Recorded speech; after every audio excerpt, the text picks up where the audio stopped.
management tools are needed for budgeting and prioritizing. We do not really have an estimate of what kind of money may be needed for our dam safety, but a comparison has been made with USA, where the American Society for Dam Safety official has estimated that roughly $51 billion is required for rehabilitation of the critical dams in USA. I mean, pro rata, that may easily translate to something like $30 billion for case of India.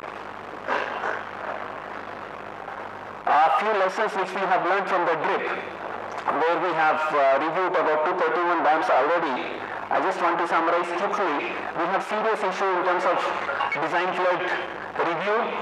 Out of this 231, roughly 127 dams we have come to realize that the spillway capacity after routing of the flood has been found to be inadequate, and something like 49 dams have spillway capacities which are falling short over 100%.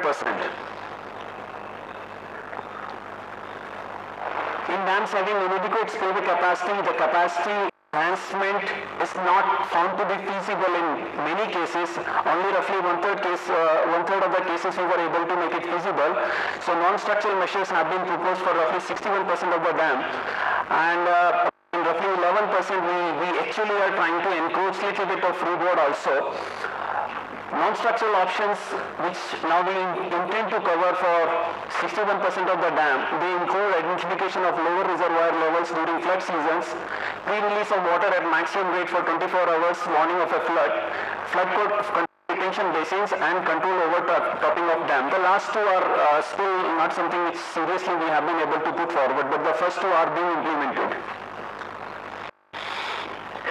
There are many deficiencies. Of course, I am not going to go through the whole of list, but these are the statistics which have been summarized.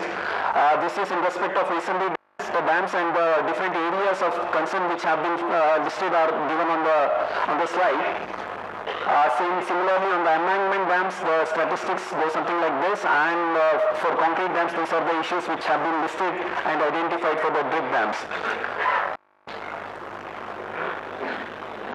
These are some of the photographs of drip dams which have issues. There are many more, but just quickly to summarize few issues, we are showing these slides.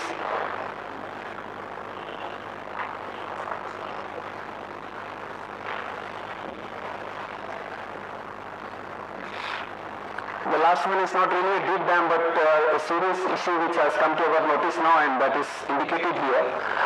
Coming on the inadequate institutional capacity part of it, basically we have come to realize through DRIP implementation that there is the foremost running issue is the inadequate knowledge and understanding of the dam safety in the implementing agencies and the dam owners.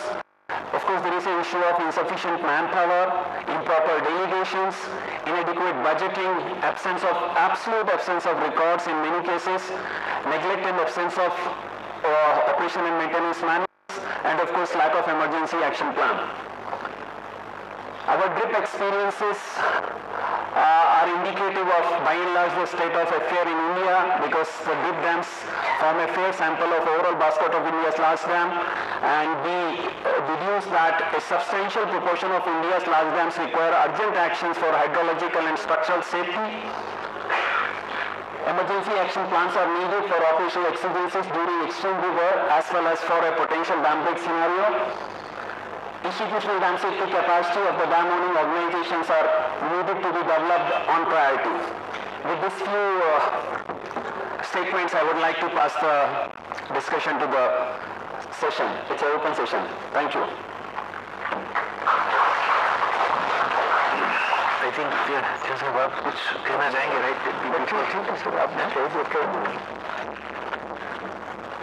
So I think we can have the issue is actually that how do we continue the program? This presentation was meant to show that what are the things that are actually existing on the ground. And the question is that are we really interested in maintaining the status quo, that means doing that situation in the manner in which a no project scenario would have continued for the country. And for this purpose, what we need to do? Primarily the dams are owned by the state agencies, state governments. or some of the public sector enterprises. And with ownership basically rests the onus of providing adequate funds for the maintenance of the assets. So in a way it is like, we have to tell the agencies that, look, this is your business, but then that is something which the central government cannot really do.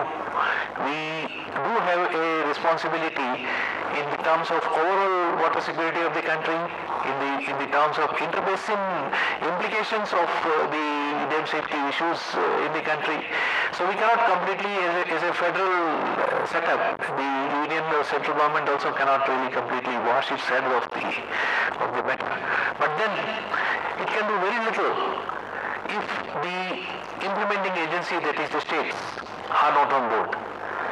So essentially I feel that it is the states who have to come forward with plans, with estimates, using which the government at the central level can be apprised about the magnitude of the problem, about the issues at hand, and how they are required to be sorted out.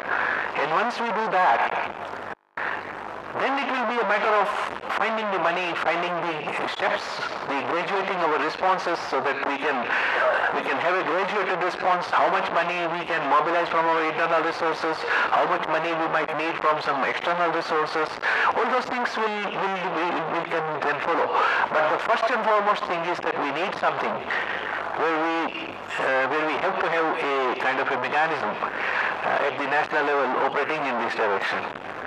We have had experiences of this kind of financing earlier, like prior to 1996, managing the funding for implementing and promoting irrigation in the country was largely in the domain of the state governments.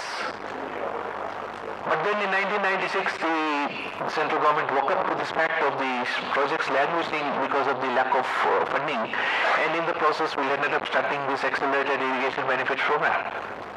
Likewise, few other programs like flood management program was also started, even though the primary responsibility of doing that rested with the state government.